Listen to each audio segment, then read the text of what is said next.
Assalamualaikum warahmatullahi wabarakatuh. Bismillahirrahmanirrahim. Wassalatu wassalamu ala rasulillah. La hawla wa la quwwata illa billah. Amma ba'du. Perkenalkan, kami dari kelompok 2.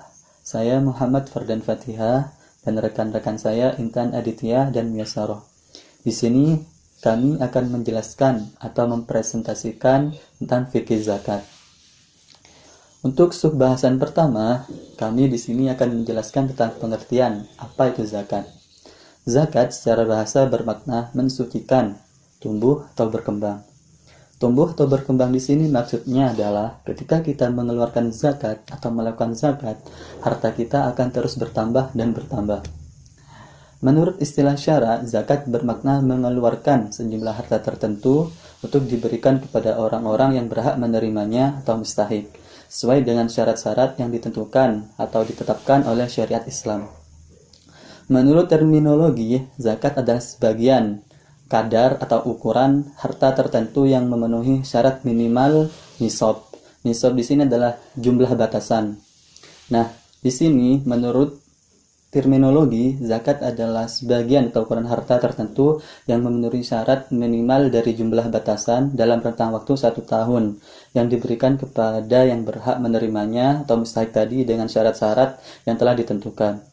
Zakat dari segi istilah fikih adalah sejumlah harta tertentu yang diwajibkan oleh Allah untuk diserahkan kepada orang-orang yang berhak menerimanya. Untuk subbahasan yang kedua, di sini kami akan menjelaskan tentang dasar hukum mengenai pembayaran zakat atau penunaian zakat. Dasar hukum di sini diambil dari 2 sumber. Yang pertama adalah dasar hukum yang diambil dari Al-Quran dan dasar hukum yang diambil dari Al-Hadits. Untuk yang Al-Quran, sebagai suatu ibadah pokok, zakat termasuk rukun Islam yang ketiga dari 5 rukun Islam yang merupakan perintah wajib. Menunaikan zakat merupakan salah satu rukun Islam yang sangat penting atau sangat dianjurkan. Menurut pendapat yang masyhur, Allah Subhanahu wa taala di dalam kalam sucinya telah berfirman di 82 ayat yang menyebutkan perintah untuk membayar zakat bersamaan dengan perintah mengerjakan sholat.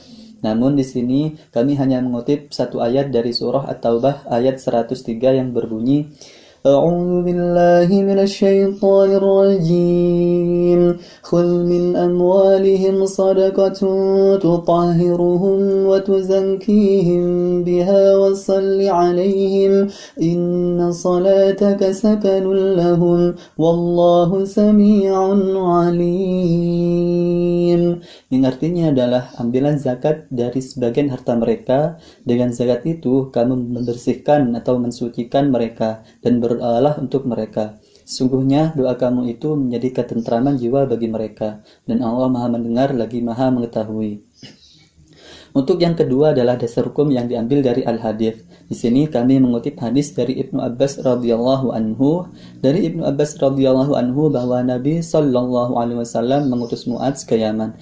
Ia meneruskan hadis tersebut dan di dalamnya beliau bersabda, "Sungguhnya Allah Subhanahu wa taala telah mewajibkan mereka zakat dari harta mereka yang diambil dari orang-orang kaya di antara mereka dan dibagikan kepada orang-orang fakir di antara mereka."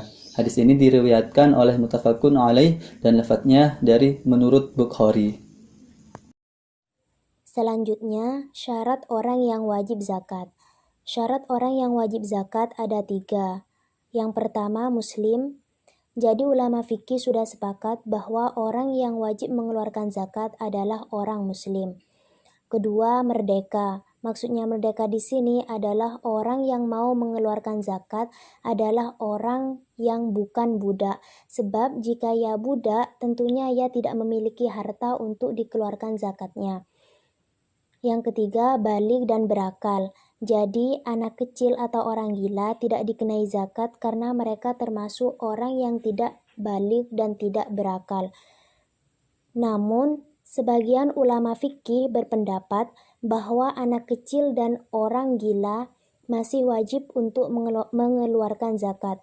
Alasannya karena di dalam Al-Quran atau hadis disebutkan bahwa orang yang wajib mengeluarkan zakat adalah orang Muslim dengan tidak membedakan apakah ia termasuk orang yang baligh atau orang yang berakal.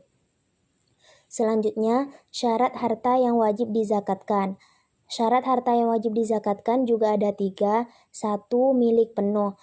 Artinya, harta itu milik penuh orang itu sendiri, yakni tidak ada sangkut pautnya dengan orang lain. Kedua, harta berkembang. Maksudnya harta berkembang, harta itu memiliki potensi berkembang untuk mendapatkan keuntungan.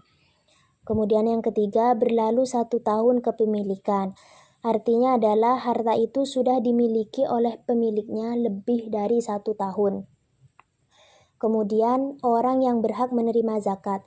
Orang yang berhak menerima zakat ada 8, 1 orang fakir, 2 orang miskin, 3 amil, 4 mu'allaf, 5 rikob, 6 ghorim, 7 fisabilillah, dan 8 ibnu sabil. Selanjutnya jenis-jenis zakat. Jenis-jenis zakat ada 2 macam. Yang pertama zakat fitrah dan yang kedua zakat mal. Zakat fitrah adalah zakat yang diwajibkan terkait dengan bulan Ramadan saja. Maksudnya, zakat fitrah adalah zakat yang wajib dikeluarkan hanya pada setelah bulan Ramadan saja.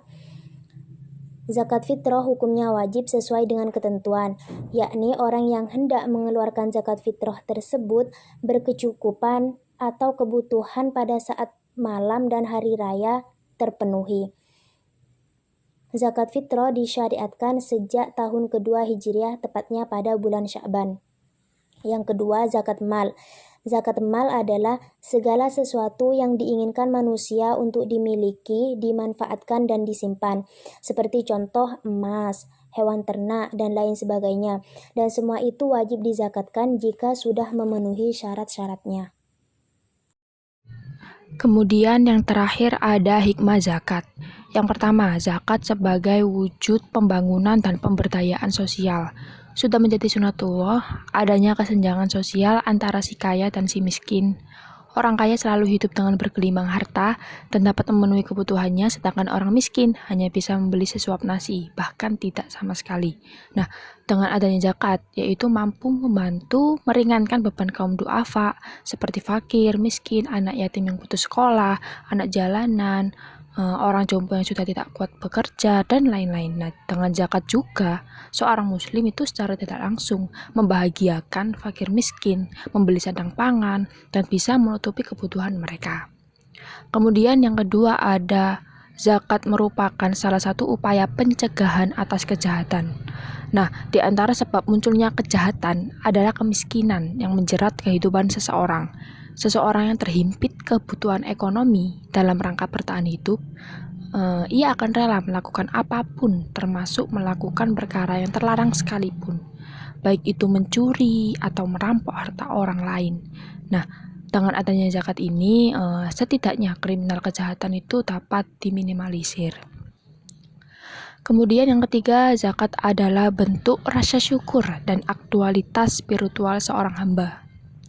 Zakat itu merupakan salah satu cara bersyukur dan berterima kasih kepada Allah Subhanahu wa Ta'ala. Begitu besar nikmat yang diberikan Allah sampai kita pun dikatakan tidak sanggup menghitungnya. Seperti dalam surat Al-Baqarah ayat 152 bahwasanya Allah Ta'ala berfirman, "Ingatlah kepadaku, aku juga akan ingat kepada kalian, dan bersyukurlah kepadaku, janganlah kalian kufur." Nah, salah satu bentuk bersyukur di sini adalah dengan menafkahkan sebagian harta untuk diberikan kepada fakir miskin, yatim piatu, dan orang-orang yang membutuhkan. Nah, semoga kita termasuk dalam orang-orang yang mengingat nikmat Allah Ta'ala dengan bersyukur. Kemudian yang keempat ada zakat untuk menghilangkan sifat kikir seorang muslim. Sebagaimana diketahui bersama, cinta harta yang berlebihan, pelit terhadap sesama dapat menimbulkan kerusakan pada seseorang. Tidak lain solusinya adalah dengan berzakat atas harta yang dimiliki. Yang terakhir, zakat dapat menyucikan harta. Zakat yang kita keluarkan, baik berupa zakat fitrah maupun zakat mal, merupakan wujud terima kasih atas segala nikmat yang telah diberikan Allah Subhanahu wa Ta'ala dalam hidup. Oleh karena itu, salah satu manfaat zakat adalah mampu menyucikan harta yang kita miliki sehingga membawa barokah dalam hidup. Di balik tumpukan harta kita, ada hak orang lain, khususnya hak fakir miskin dan anak yatim piatu. Berbagi nikmat dalam bentuk zakat akan mampu mendatangkan nikmat lainnya, Ibaratnya sebuah gelas yang berisi air penuh, gelas tersebut itu tidak akan diisi lagi bila air di dalamnya tidak dituangkan ke tempat yang lain. Nah, itulah salah satu manfaat zakat yang berlaku bagi umat Islam yang telah memenuhi syarat. Kesimpulan, zakat adalah bagian dari harta yang dikelola seseorang yang harus dikeluarkan jika persyaratan tertentu terpenuhi. Apabila persyaratan yang ditentukan telah terpenuhi, maka wajib bagi pemilik harta atau muzaki untuk mengeluarkan zakat dan menyerahkan kepada yang berhak menerimanya atau mustahi. Harta yang memenuhi syarat nisab dan haul yang telah dikeluarkan zakatnya menjadi investasi yang terus tumbuh dan berkembang, suci dan penuh berkah. Untuk data-data atau sumber-sumber dalam menjelaskan tentang fikih zakat ini, kami mengambil dari 3 sumber atau 3 buku. Yang pertama adalah buku yang berjudul 33 Masalah Agama, karya dari Aziz Salim Basyarahil. Buku yang kedua berjudul Fadilah Sedekah, karya Maulana Muhammad Zakaria Al-Kandahlawi radhiyallahu anhu, yang dialih bahasakan oleh Ustadz Ali Mahfudzi. Buku yang ketiga berjudul Zakat dalam Perekonomian Modern, karya dari Dr. Dedin Hafinuddin. Untuk presentasinya kami cukupkan sampai sekian, lebih dan kurangnya mohon dimaafkan. Wallahul muwaffiq ila aqwamit thoriq. Wassalamualaikum warahmatullahi wabarakatuh.